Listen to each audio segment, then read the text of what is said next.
중국하고 일본의 갈등도 굉장히 심해지는데 다카이치 총리 같은 경우 유신회하고 지금 연합을 하고 있잖아요. 일본을 강력한 일본으로 만들겠다라는 생각이 있어요. 재무장을 더 강화하겠다 이런 거거든요. 중국이 그거를 용인할 리가 없는 거죠. 굉장히 민감하게 반응할 수밖에 없죠. 중일 전쟁을 오래 겪었고 지지율이 82%까지 올라와 있거든요.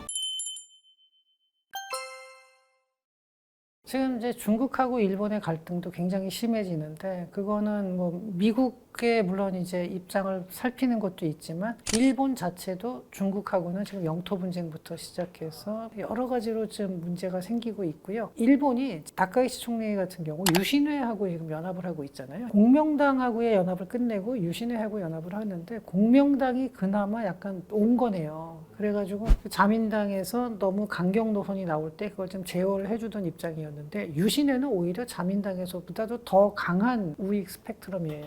일본의 우익은 우리나라 우익하고 다르게 무슨 차이가 있냐면은 재무장 관련 쪽이죠. 뭐 우리나라는 이미 뭐 군대가 다 있으니까 뭐 재무장 뭐 이런 얘기가 없지만 일본의 이제 재무장을 더 강화하겠다 이런 거거든요. 그러기 때문에 그 재무장을 강화하고 일본의 군사력을 키우겠다라는 게 아주 핵심적인 내용이에요. 그러면은 중국이 그거를 용인할 리가 없는 거죠. 중국은 거기에 대해서 굉장히 민감하게 반응할 수밖에 없죠. 군대를 이제 더 키운다 그러면은. 일본의 군사력에 대해서 중국도 굉장히 경계를 하고 있습니다. 그리고 과거에 우리도 뭐 일본의 식민지를 겪었지만 중국도 중일 전쟁을 오래 겪었고 우리나라보다 어떻게 보면은 더 감정이 안 좋을 수가 있는 게 전쟁을 갖다가 긴 시간을 겪으면서 있었던 여러 가지 서로 간의 갈등이 심합니다. 우리나라도 문제가 있었지만 우리나라는 전쟁을 직접 겪은 게 아니기 때문에 사람이 가장 잔인하고 가장 극악한 행동을 하는 과정은 전쟁 시기거든요, 사실은. 근데 우리나라는 이제 식민지를 당하고 여러 가지를 피해를 봤다 하더라도 적어도 그런 식의 이제 극단적인 난징 대학살이라든가 이런 거를 겪지는 않았어요. 그래서 어느 게 뭐 더 심하냐, 우리나라 역사가 또 36년이니까 더 길고 이런 거는 있을 수 있는데 제가 보기에는 지금 상태에서는 중국이 일본을 싫어하는 거, 일본을 경계하는 정도가 더 큰 거라는 좀 느낌이 듭니다. 그래서 뭐 요거는 제 느낌이니까 뭐 틀릴 수도 있는데 어쨌든 중국은 일본의 재무장을 갖다가 엄청나게 경계를 하고 있고 한국이 어차피 군대가 있는 거예요. 였고 지금까지 이걸 없애라고 할 수는 없는데 여기에 중국을 포위하는 또 다른 나라가 하나가 더 생기는 거거든요. 안 그래도 지금 일본의 해군력은 좀 높게 평가를 받는데 여기다 육군까지 강화한다,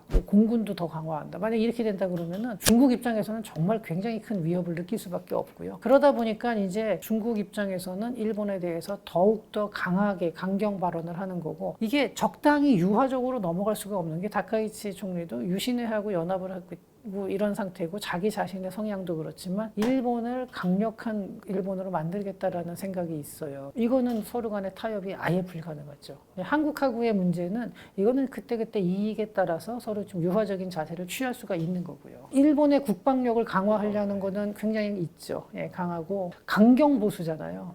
그전에도 보면 야스쿠니 신사 참배도 하고 뭐 이런 것도 했는데 요번에는 이제 총리 된 다음에는 안 했는데 그 보류를 했는데 그거는 이제 뭐 미국이나 우리나라의 눈치를 좀 보는 거죠, 같은. 다카이치 총리가 지지율이 굉장히 높은 상태예요. 며칠 전에 봤는데 지지율이 82%까지 올라와 있거든요. 처음에 취임했을 때 60% 좀 넘는 수준이었는데 지금 그동안 거의 20% 가까이 올라온 거죠. 이렇게 이제 지지율이 높아진 게 두 가지인데 첫 번째는 가장 큰 거는 역시 재정 확장 정책입니다. 지금 돈 풀겠다, 경기 부양하겠다 지금 이러고 있거든요. 그러니까 이제 사람들이 뭐 일반적으로 대부분의 사람들은 뭐 저렇게 했을 때 앞으로 그러면 2, 3년 후에 저게 부작용이 어떻게 되고 지금 일본의 부채가 이렇게 높은데 저걸 풀어가지고 장기적으로는 부작용이 된다. 이런 생각보다는요. 당장 돈 푼다 그러면 지지율이 올라갑니다. 일반적으로.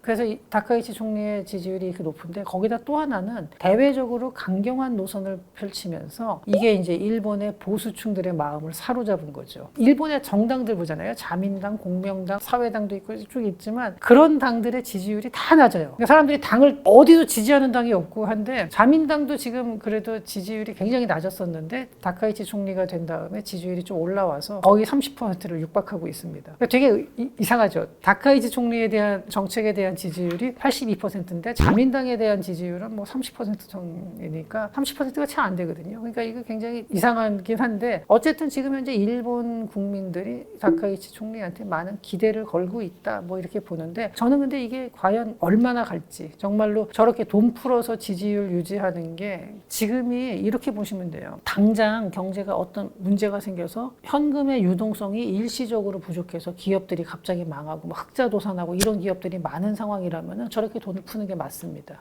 저거는 반드시 풀어야 되죠. 그런데 지금 그런 건지 한번 일본을 보면요. 저렇게 돈 푸는 건요. 일시적으로 돈 풀고 끝날 가능성이 많아요. 결국 물가만 올려놓고 다시 모든 게 원점으로 돌아올 가능성이 많거든요. 돈 푸는 걸 줄이는 순간에. 그럼 영원히 돈을 풀 수 있느냐? 그게 과연 가능하겠어요? 그런 면에서 봤을 때 저런 지지율이 약간은 좀 허상이라는 느낌도 들긴 합니다. 이거는 조금 더 지켜봐야 될 걸로 보입니다. 국제 정세 때문이죠. 지금은 한미일 공조를 깰 수가 없는 상황이에요. 그러니까 예전에 아베 총리는 한국에 대해서도 굉장히 강경한 발언을 하고 막 이랬었죠. 아베 총리가 되살아난다 그래도 그렇게 못합니다. 지금 상황이라면. 왜냐하면 미중 갈등이 심화되는 상황에서 한미일 공조가 안보 상황에서 굉장히 중요해졌고 그런 상황이기 때문에 어느 정도 예상이 됐어요. 다카이치 총리가 선거 유세 때 했던 거랑 실제로 총리가 된 다음하고는 분명히 조금 더 한국한테는 유화적일 거다. 왜냐하면 안 그럴 수가 없어요. 일단 미국에서 그걸 갖다가 용인을 안 해요. 한미일 공조를 깨는 거를. 그렇기 때문에 다카이치 총리가 정말로 한국을 좋아해서가 아니라 이건 어쩔 수 없는 국제 정세 때문에 이렇게 가는 거다라고 봐야겠죠.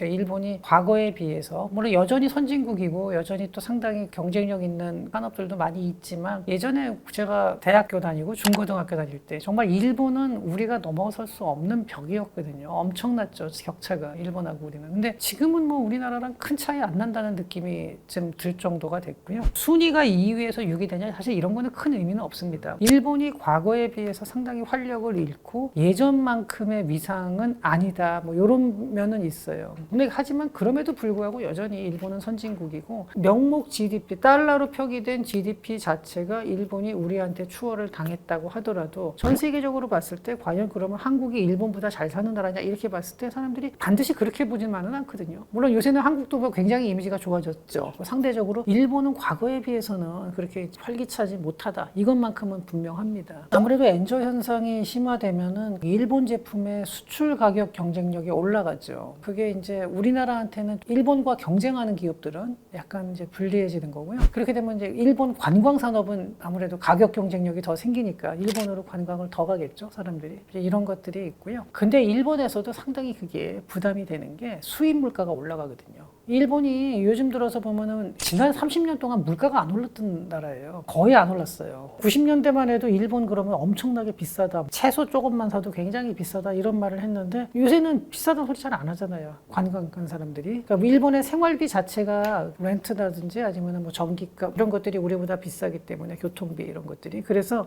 실제로 사는 사람들은 일본이 그렇게 싸다고 생각은 안 하는데 관광을 가면 우리가 먹고 노는 거잖아요. 그건 굉장히 싸요. 오히려 우리나라보다 더 싸다는 느낌이 들 정도로 가격이 안 올랐는데 90년대에는 안 그랬어요. 일본 가면은 너무 비싸가지고 제대로 먹지는 못한다 이런 얘기 할 정도였거든요. 근데 한 90년대부터 가격도 안 오르고 임금도 안 오르고 이게 고정된 사회였다가 최근 들어서 이게 막 올라가기 시작하는데 임금보다 물가 상승률이 더 높습니다. 지금 실질 임금보다. 근데 이런 상황에서 엔저가 돼서 수입 물가가 올라간다. 일본도 수입을 많이 하니까요. 수입 물가가 올라간다 그러면은 일본 서민 생활에는 상당히 어려움이 가중이 될 수밖에 없죠.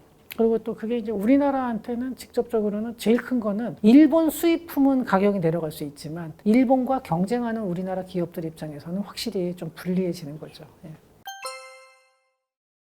코로나 이전까지만 해도 뭐 엔저가 되든 어떻게 되든 일본의 가격은 그냥 일정했어요. 정말 거의 안 올랐어요. 물론 아예 안 오른 건 아니고 하는데 정말 물가도 일정하고 월급도 일정하고 그래서 일본에서는 그때 보면 사람들이 현금은 그냥 가지고 있는 거고 그 다음에 재테크라고 하는 것도 별로 없이 대부분은 뭐를 하냐면요. 어떻게 하면 돈을 적게 쓸까. 그래가지고 일본에서 그 소비 줄이고 막 이런 거 방송에서도 그렇고 보면 얼마나 절약해서 한 달에 얼마를 아꼈다. 이런 것들이 굉장히 인기가 많았었거든요. 굉장히 어떻게 보면은 그게 좀 활력이 없었는데 그래서 물가가 오르기 시작하니까 일본의 경제 전문가들은 이거는 오히려 바람직한 신호다. 그동안 너무 안 올라서 사람들이 활력이 없었다. 이렇게 얘기를 했고 이번에 다카이치 총리 같은 경우도 물가 상승이라는 게 반드시 나쁘지는 않고요. 오히려 물가도 상승하고 거기에 맞춰서 임금도 같이 상승한다 그러면은 사람들이 그동안 쟁여놨던 돈을 소비를 한다. 왜냐하면 가지고 있던 돈의 가치가 인플레가 생기면 이게 떨어지니까 그전에는 그냥 가지고 있었는데 이렇게 되면 소비할 요인이 더 커진다. 내수가 더 살아날 수 있다. 뭐 이런 얘기까지 할 정도긴 합니다. 그렇긴 한데 지금 그게 과연 바람직한 현상이냐. 경제가 활성화되면서 물가가 올라야 좋은 거지. 그게 아니라 단순히 엔저 때문에 수입 물가만 오른다 그러면 이건 결코 좋은 현상은 아니죠. 연차에 따라서 오르는 건 당연히 오르는데 딱 구조가 다른 나라 보면 대부분 이렇게 올라가는 형태가 돼야 되잖아요. 일본은 물가도 안 오르고 이것도 그대로니까 그냥 살만한 거예요. 그래도 임금이 그대로 있는데 만약에 물가가 올라간다 그러면 하락하는 거니까 굉장히 어렵지만 일본은 그렇진 않고 가격 변동이 별로 없어요. 모든 게 그게 거의 지난 30년 동안 그러한 흐름이었죠. 그랬는데 요즘 들어서 이제 가격 변동이 나타나고 하는데 임금은 물가 상승률만큼 못 오르고 있다 이런 얘기를 해요. 근데 요거는 좀 몇 년 더 지나면서 이제 통계를 갖다가 좀 더 종합적으로 봐야 되는데 요즘에 이제 일본의 경제신문이나 이런 데 나오는 거 보면은 임금 상승률이 물가 상승률에 못 미친다는 기사들이 계속 나오고 있습니다.